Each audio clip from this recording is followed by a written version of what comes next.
ఉద్యమంలో కీలక ఉద్యమకారులుగా పనిచేశారు. ఆయన ఒక సైకాలజిస్ట్, దాంతోపాటు ఒక మోటివేటర్గా కూడా పనిచేస్తున్నారు. ఈ ఎస్ఎస్ఎఫ్ గురించి చెప్పాలి అంటే 2004లో ఎస్ఎస్ఎఫ్ని స్టార్ట్ చేశారు. ఇప్పటి వరకు అంటే 12 ఇయర్స్ అయింది ఇది స్టార్ట్ చేసి. 12 ఇయర్స్ నుంచి 2960 సమావేశాలు అనేవి జరిగాయి 23 జిల్లాల్లో, పాఠశాలల్లో, కళాశాలల్లో, యూనివర్సిటీస్లో. అంతేకాకుండా ఓన్లీ స్టూడెంట్స్నే కాకుండా కార్మికులు, ఖైదీలు, పోలీసులు, పల్లె ప్రజలకు, గల్లీలకు కూడా వెళ్తూ వీళ్ళు సైంటిఫిక్ టెంపర్ని ప్రమోట్ చేస్తున్నారు. సో నరేష్ బైరి గారు వచ్చి ఉన్నారు. సైంటిఫిక్ టెంపర్లో ఆయన ఎథీస్ట్గా ఉన్నారు. సో వారు మేము పిలవగానే వచ్చారు. సో వారిని కూడా ఎస్ఎస్ఎఫ్ గురించి మాట్లాడుతూ సైంటిఫిక్ టెంపర్ని ప్రజల్లో ఏ రకంగా ముందుకు తీసుకెళ్ళాలి అనే విషయాన్ని మాట్లాడవలసిందిగా కోరుతున్నాను. Rakesh and team please. నేను మాట్లాడుతూనే ఉంటాను, మీరు ఒక్కో ఐటెంని ప్రజెంట్ చేయండి.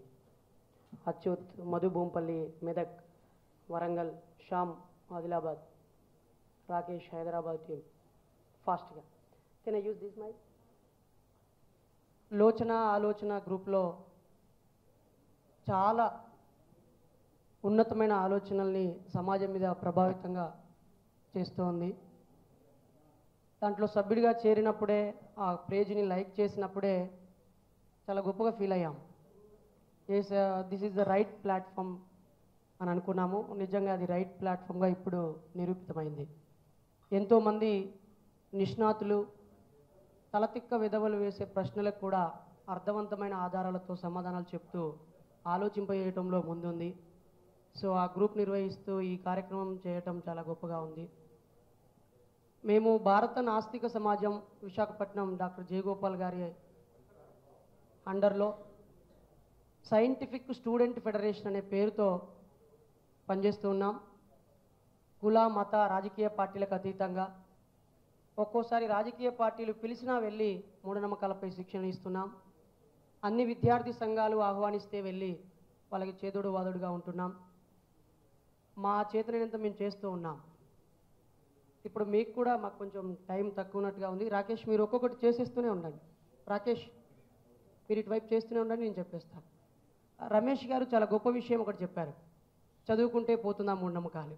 ఓహో, ఆదిలాబాద్కి జిల్లా కలెక్టర్గా పనిచేసినటువంటి ఒక ఐఏఎస్ ఆఫీసర్ తుకారాం ఆదిలాబాద్లో కూడా చేశారు, ఆదిలాబాద్కి కూడా చేశారు. ఆయనది ఆదిలాబాద్. సో ఆయన కూడా చేతబడిని నమ్మి చచ్చిపోయాడు. పోనీ శాస్త్రవేత్తలు అయితే మూఢనమ్మకాలు పోతాయంటే లేదు.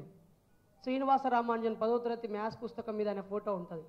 ఆయన కూడా ఇంగ్లాండ్కి వెళ్ళి పరిశోధనలు చేస్తూ తన మ్యాథ్స్ థియరీస్ని ఎక్స్ప్లెయిన్ చేస్తూ నేను భారతీయ సాంప్రదాయాన్ని లేదా సనాతన ధర్మాన్ని, హిందూ ధర్మాన్ని, అక్కడ రిలీజియన్ మెన్షన్ చేసినది ఏమనుకోదు, చల్లటి నీళ్ళతో స్నానం చేస్తూ ఆయన నిమోనియా జబ్బుతో చచ్చిపోయింది. పోనీ బాగా పేరు కీర్తులు తెచ్చుకుంటే మూఢనమ్మకాలు పోతాయంటే ఐశ్వర్యరాయ్ లాంటి వాళ్ళు కూడా జాతకాలని నమ్మి రావి చెట్టుకి, జిల్లేడు చెట్టుకి పెళ్లి చేసి ఆ తర్వాత అభిషేక్ బచ్చన్కి ఇచ్చి పెళ్లి చేశారు.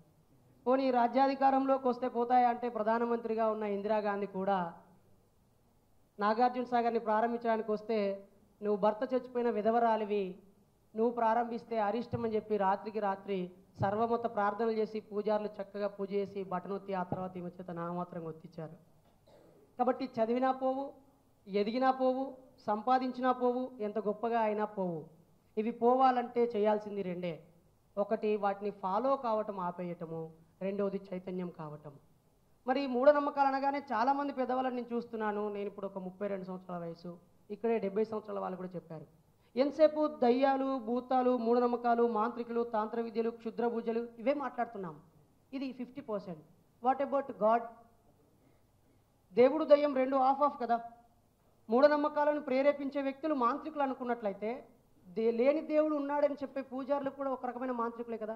వాడు పలికే వాటిని పూజలంటూ, మంత్రాలంటూ రకరకాలుగా చెప్పుకుంటున్నాం. వీడు పలికేవేమో తాంత్రిక శక్తులు, క్షుద్ర పూజలు అంటూ ఉన్నాం. వీడు పలికేవి మంత్రాలే, వాడు పలికేవి మంత్రాలే.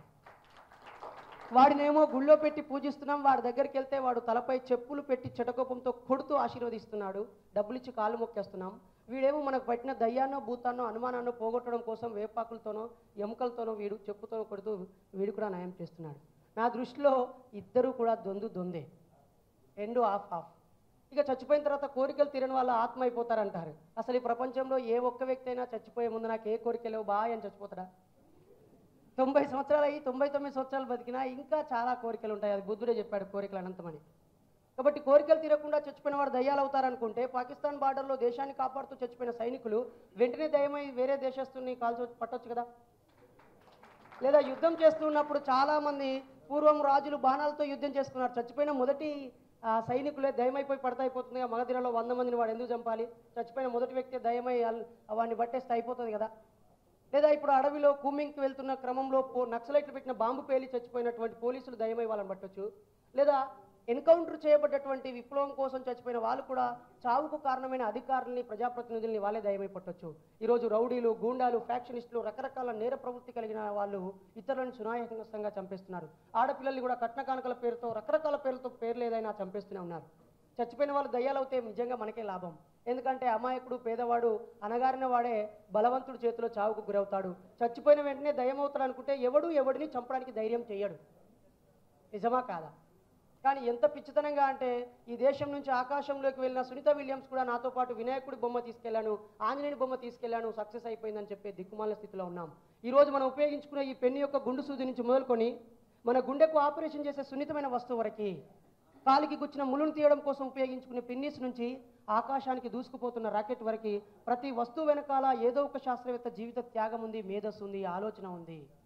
ఆలోచనను వదిలేసి వాళ్ళు ఇచ్చిన ఈ సైన్స్ ప్రయోగాల ద్వారా అందిన వస్తువులని సుఖంగా ఉపయోగించుకుంటూ అనాగకాలపు నాటి, అజ్ఞానపు నాటి మూఢనమ్మకాలని, విశ్వాసాలని పాటిస్తూ పిచ్చిగా వెళ్ళిపోతున్నాం. వీటి వల్ల ఎక్కువగా నష్టపోతున్నది పేద ప్రజలు, అమాయక జనం. డబ్బున్న వాళ్ళు కూడా నష్టపోతున్నారు, కానీ వాళ్ళు బయటికి చెప్పుకోకుండా ఓవర్కమ్ చేసుకుంటూ ఉన్నారు.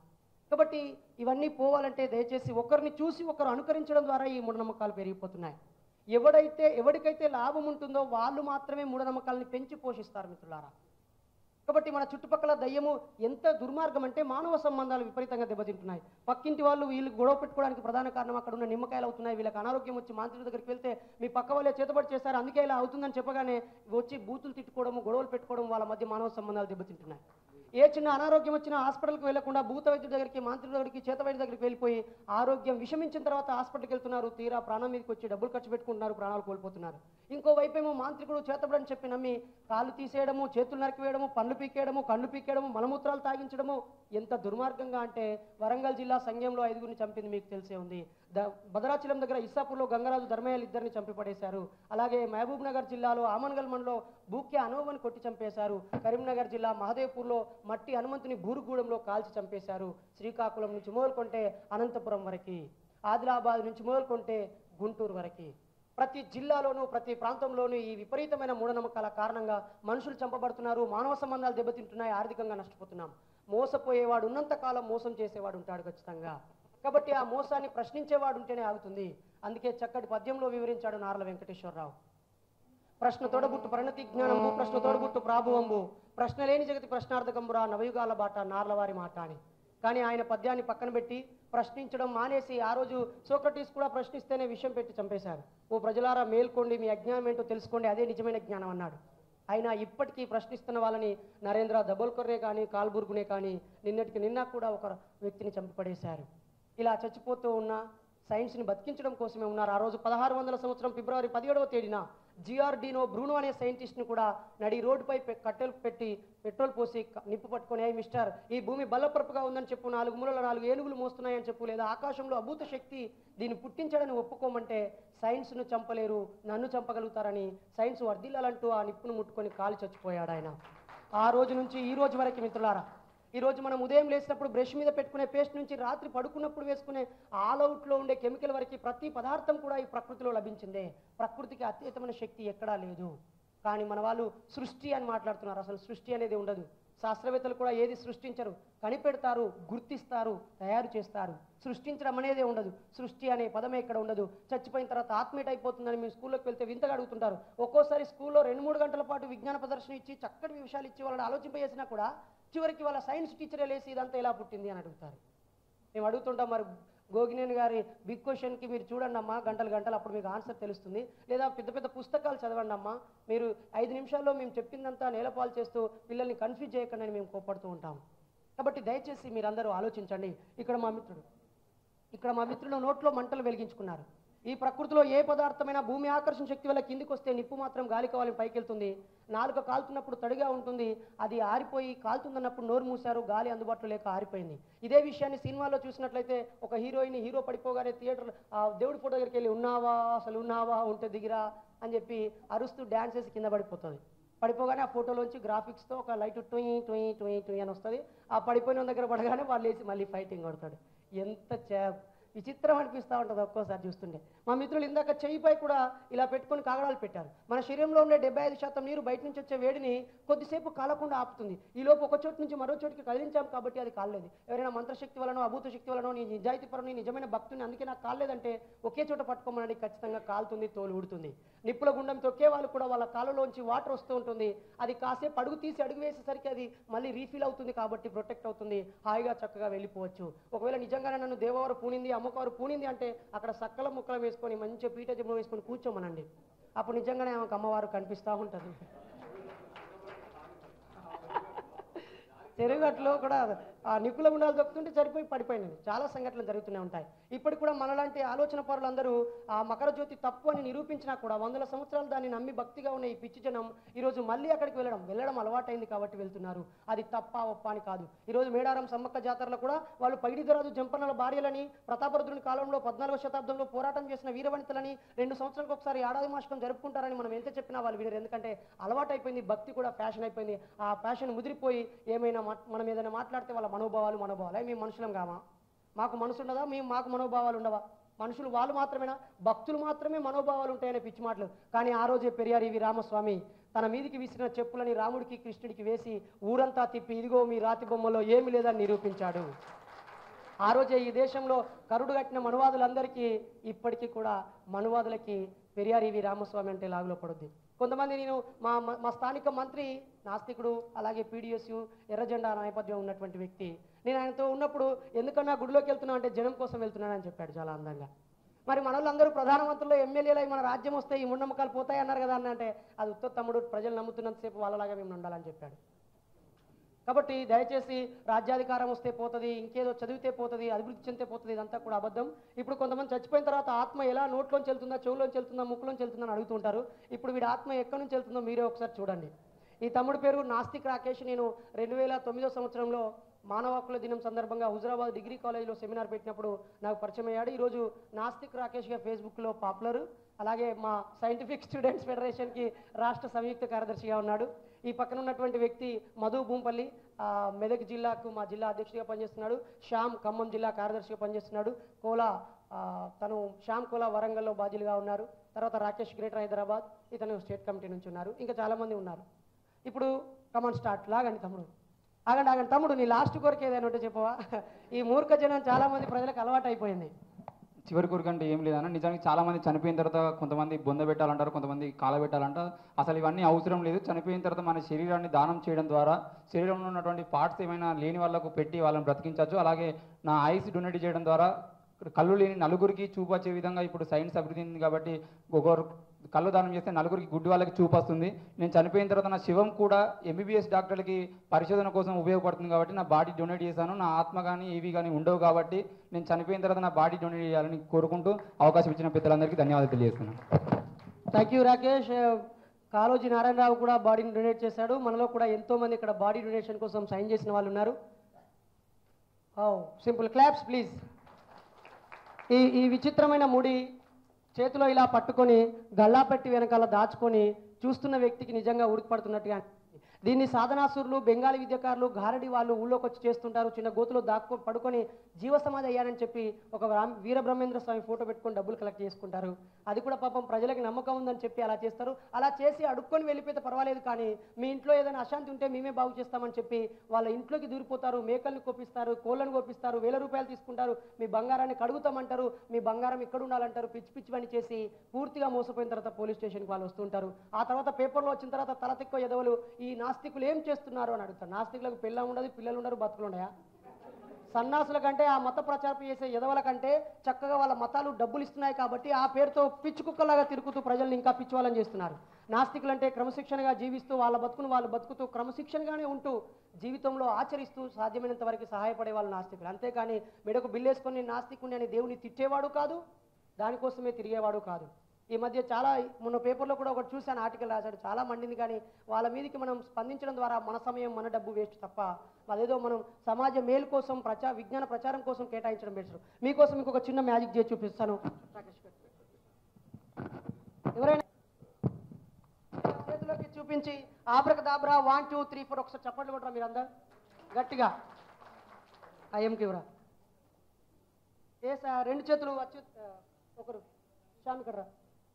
ఇప్పుడు నా చేతిలో మామూలుగా అయితే ఇసుక నా చేతిలో తీసుకొని ఈ మ్యాజిక్ చేసేవాడిని. దోశలు పట్టు శ్యామ్, దోశలు.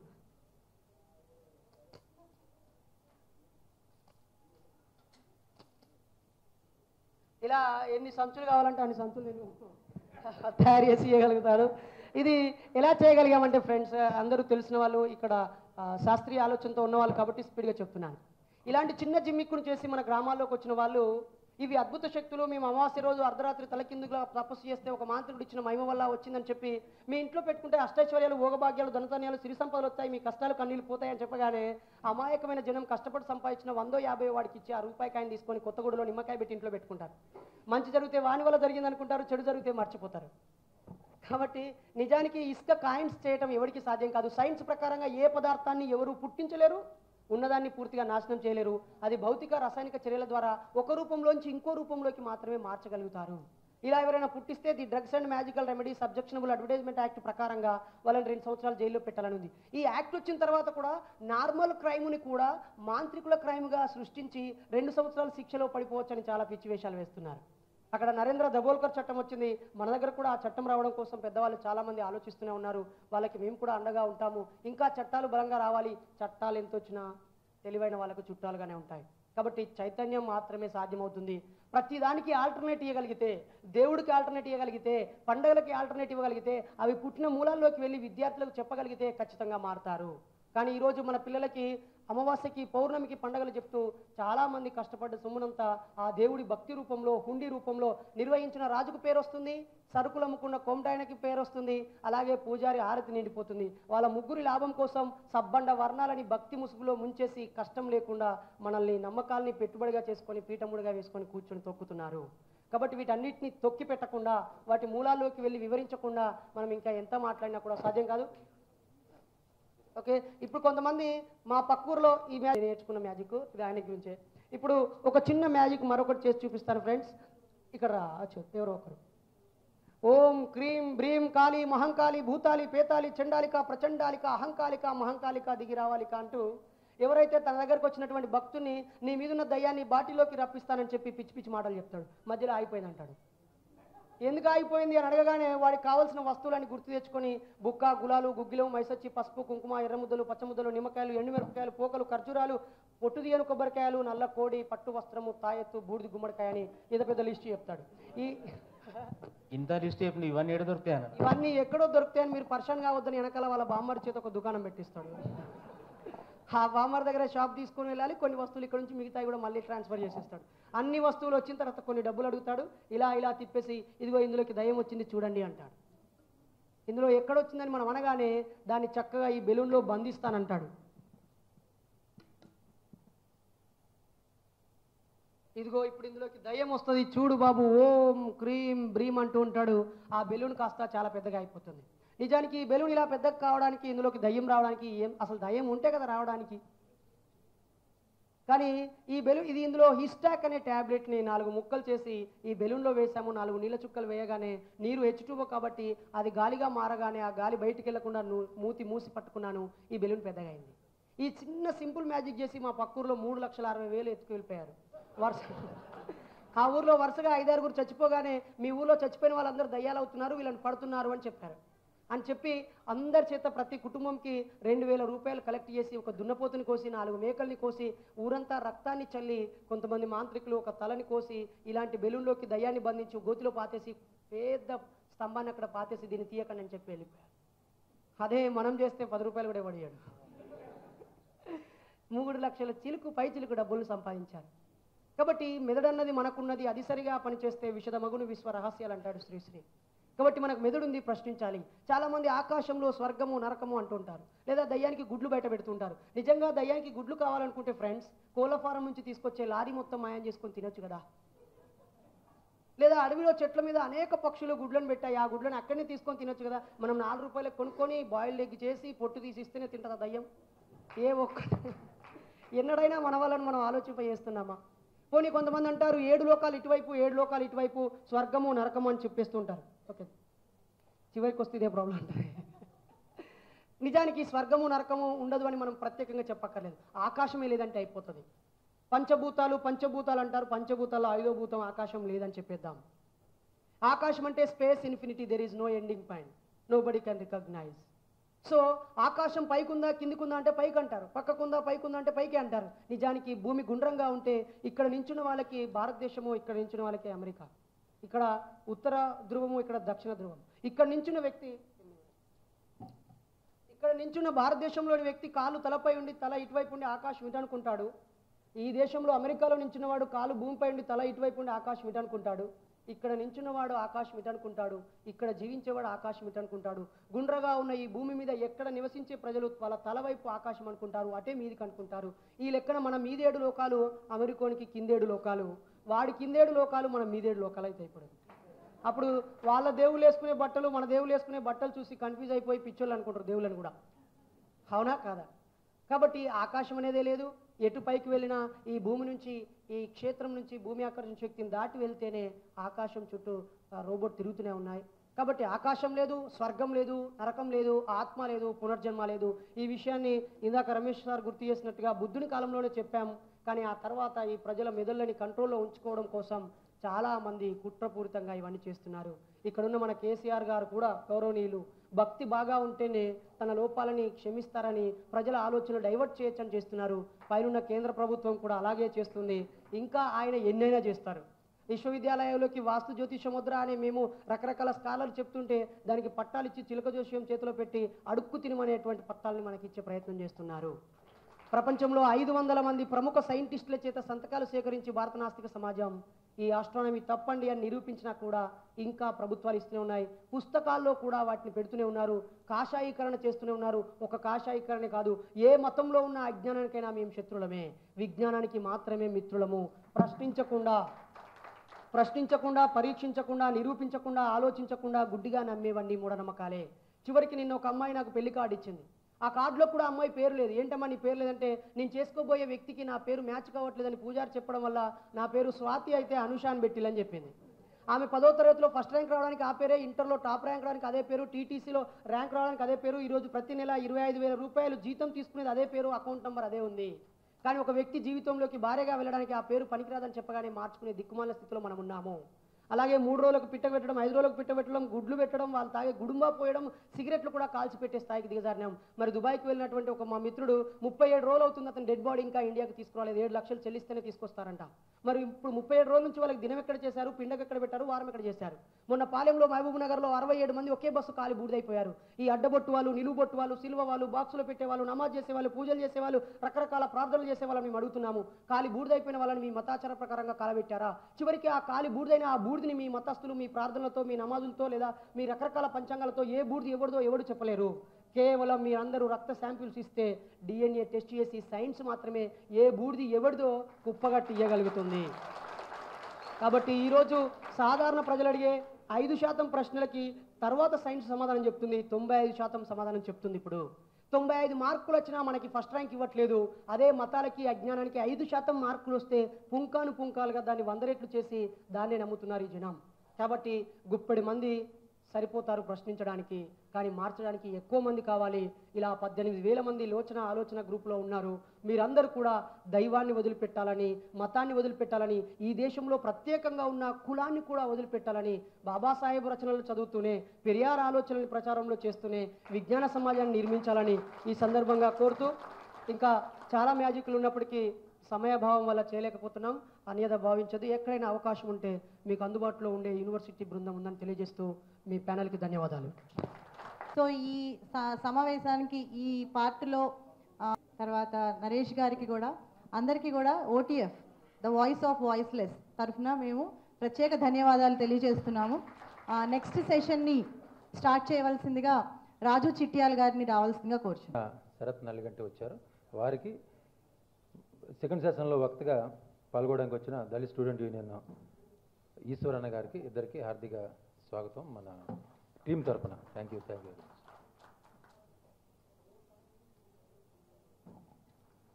అందరికీ నమస్కారాలు. నా పేరు రాజు చిట్యాలండి. నా యొక్క ఐడి కూడా రాజు చిట్యాలనే ఉంటుంది. ఈరోజు మన యొక్క సమావేశంలో ఈ యొక్క మొదటి సెషన్ అయిపోయింది. మరి రెండవ సెషన్ మరి మనం మతము, మూఢనమ్మకాలు, ప్రభుత్వాలు, ప్రజలు అనేటువంటి అంశం మీద మనం రెండో సెషన్ మరి స్టార్ట్ చేయబోతున్నాము. ఈ యొక్క రెండో సెషన్లో ఈ యొక్క కార్యక్రమానికి అధ్యక్షత వహించాల్సిందిగా రవీంద్రనాథ్ మేక గారిని స్టేజ్ మీదకి ఆహ్వానిస్తున్నాం.